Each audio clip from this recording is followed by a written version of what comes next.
tutorial, I'm gonna show you this glamorous cut crease using pink and purple. I haven't done a cut crease in a long time, so can't wait for you guys to see how I create this.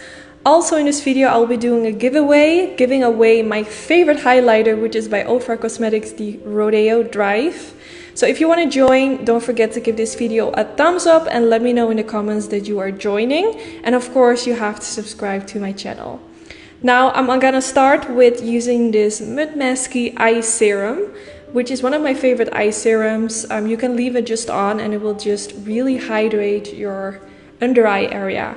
Now since I'm doing quite a dramatic look, my eye area definitely needed some extra attention today. So that's what I started with, and then I went in with this primer from MAC Cosmetics. Now this is the palette I'm gonna go in with, is the Norvina Pro Pigment palette in the number 6. And I'm gonna start with the white color and use this for underneath the highest point of my eyebrow. Now it might look a little bit crazy right now because it's quite white, but it will make the transition from the crease towards the brow look super nice at the end. So definitely don't skip this step. The next I'm gonna go in with the black eyeshadow. And I'm just gonna create the line where I want my cut crease to be. Now, you don't have to really focus on the eyeshadow that is below, because as you can see me applying it right now, the line is not like super smooth at the downside, but the upper side does look really smooth, if you know what I mean. I'm gonna go in with concealer underneath this line, which will make it look super sharp underneath the line. So if it looks a little bit smudged and not really neat, don't worry about that, because that will not matter at the end. So hopefully that makes sense. Now after this step, I went in with this pink color. I do have to say, I think it would have been better if I went in with the pink color first and then created that line, because now I have to be like super careful to not go in with my brush too much on top of the black, so the black will not kind of like get into my pink eyeshadow. So if I would do this look again, I would start with this pinkish color and then create the black line. So learn from my mistake. Then I went in with this color, which is kind of like a purple shade, and this is gonna be the transition color that goes in between that light pink color that we just went in and in between the black. You can also kind of smudge it on top of the black, because I don't want the black line to be as obvious as it is right now. So don't be afraid to also like blend it right on top of that line, because we want to make that look so much more softer at the end anyway. So with this look, it's just a lot of blending, because now I went in with that light pink color just to smooth the edges. And then again, I went in with a darker purple. You just kind of have to see what you need. If you feel like the edges look harsh, you're always going to go in with a lighter color than the color that the harshness has, if that makes sense. So now I'm going in with a little bit more of black eyeshadow, because I felt like it just wasn't dark enough. So I just applied a little bit of the black eyeshadow again, just really lightly. I didn't apply too much on my brush, because the harsher the black is gonna be, the harder it's gonna be to blend out. So after that, I went back in with the purple color and blended around the edges. And I just continued to do this a few times. Right now you can see that black is still quite harsh. So what you wanna do is go in with a purple color to make it more soft, and you just want to continue until you're satisfied with how it looks.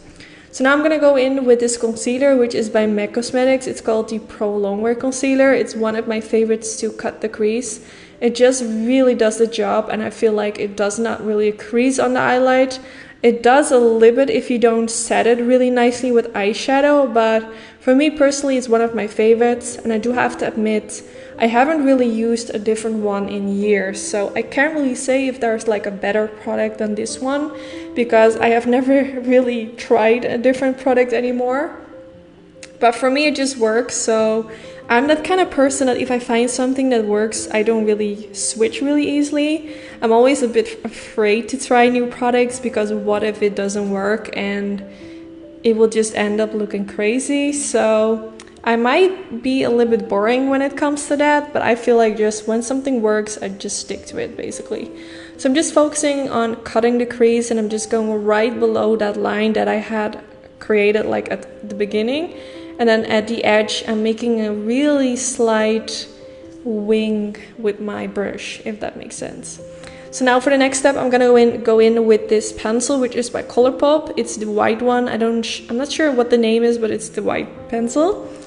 And I'm gonna create a line right underneath that cut crease line.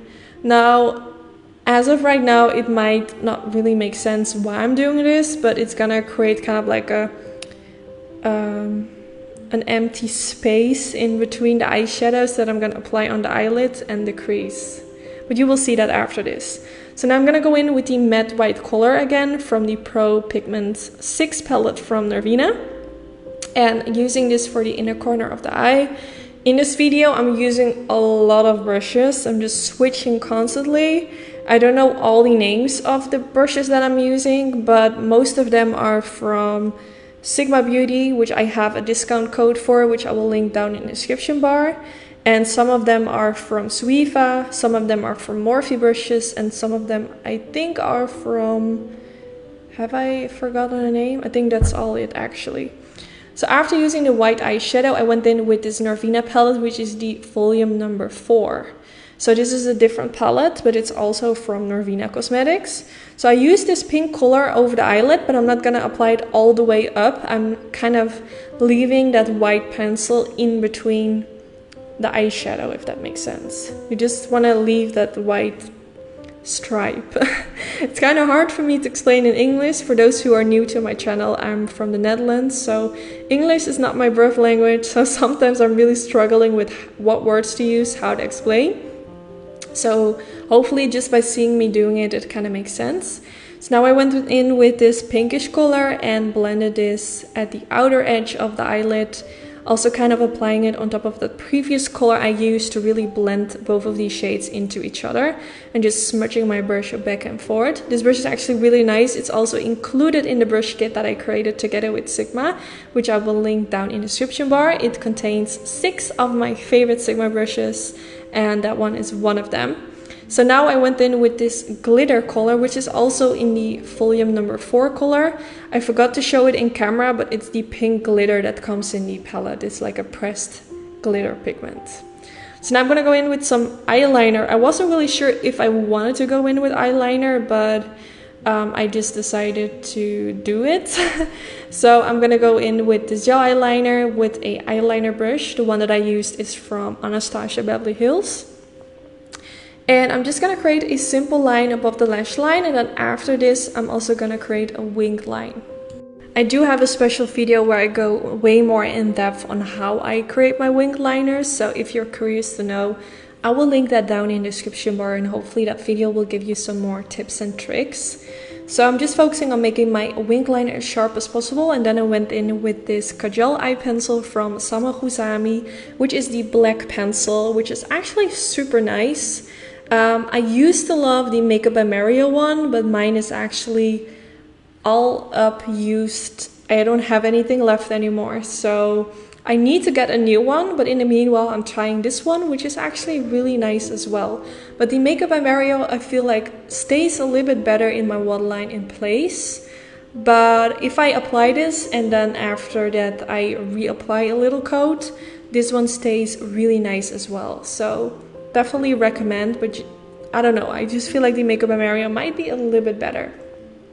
So now after applying some black eyeshadow underneath the lower lash line as well, I also used a lot of this purple color and just blended until I felt like it was smoked out. You can go as low as you want. I really like to have it as blown out as possible because this is quite a dramatic look, so I felt like my lower lash line had to be a bit of dramatic as well.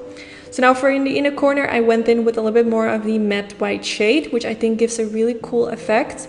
Then for underneath the lower lash line, I also applied a little bit more of the white eyeshadow. Then for my lashes, I curled my lashes. Also, I wanted to show you guys, look at the brow highlight. This is what I meant at the beginning when your crease goes from light towards the brow. Just applying that white eyeshadow just makes a really big difference. It just makes your transition look so much better. So I used the Roller Lash Mascara from Benefit, and then I went in with these beautiful lashes from Tati Lashes, which I think are super pretty. So this is the end of the video. Thank you for watching, and hopefully I'll see you in the next video.